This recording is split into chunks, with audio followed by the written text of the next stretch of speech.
So today we're going over the AD5X Enclosure. FlashForge does indeed sell it. She's hefty, but this is all like the plexiglass, all that kind of good things going on, hardware, stuff like that. Now this is part 2 of a 4-part print. I've been moving around. There is a more... I'm still new to this, but there is a better way to put almost all of it on one plate, or get all of it done in 2 plates and then extra stuff. So just one less plate than what I've done. Is in the same time of testing the AD5X Enclosure, like the printing, the actually putting it together, we're going to be going over as well some new filament from a new source that I found, a local source, Hobby Lobby. Hobby Lobby started selling filament. I got 2 spools, $14.99 each. I love purple, so I thought, hell, let's just make the bad boy solid purple. But we are printing that. The first print was 473 grams. The second print's gonna be 426 grams. And then the third, I believe, is I can't remember the exact grams, but first print's 14 hours or less. Yeah, 14, 15 hours. This one's gonna be about the same. And the final print will be, or the final big print will be 9.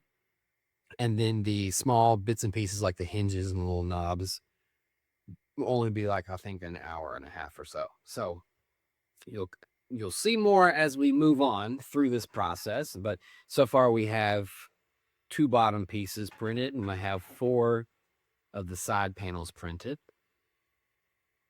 Came out pretty good. 0.2 millimeter layer. This was really just to see how the Hobby Lobby stuff did. I mean, it's not bad. Everything fits really well. Tolerances are pretty good.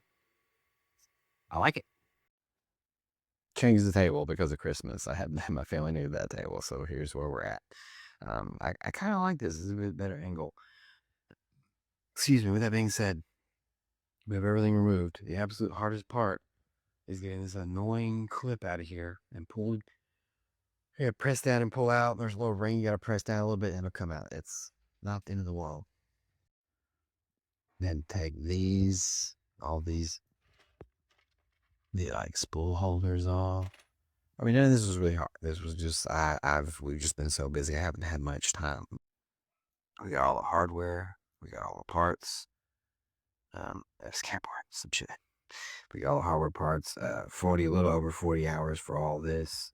And that as well. But we got everything taken off. Should be getting closer and closer. I'm working on finding the screws for the door. But right now the instructions is what I'm looking for. You shall see this bad boy at the end. So here she is, fully built. Hobby Lobby PLA. Yes, no all cheap PLA. And we are doing a PETG carbon fiber skull, little like slide in mesh toy. I've been waiting since my birthday to use this PETG carbon fiber. So, yeah.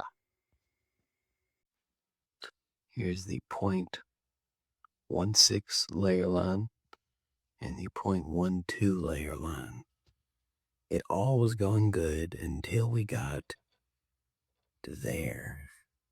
She's kind of ugly right there, but everywhere else is pretty okay. Bottom looks alright. Better than that bottom. But she doesn't have any blemishes at 0.16. It's pretty solid. So this was a really short video, but this was just to go over the quality of the Hobby Lobby PLA. I don't think it's next world, but I don't think it's crap. $15 for a kilogram. I think that's right on par with most things. This is a cheap Ender 3D filament. This is the Hobby Lobby filament. I mean, it's near fill, same layer, quality, everything. So, I mean, I think this is a win for us 3D printer people. If you just need some filament real quick that's not the best quality or the exact color you want, Hobby Lobby. That's the place to go, it looks like. These were $14.99 each, 1 kilogram. A lot of them were about $19.99 each, so about the same as online when it's on sale. But I still think it's a great thing to be able to go into town and just grab it, except for on Sundays. But anyways, thank you for watching. I hope this gave you some insight on whether you should actually try the Hobby Lobby 3D printed filament. God, I'm so pumped about that.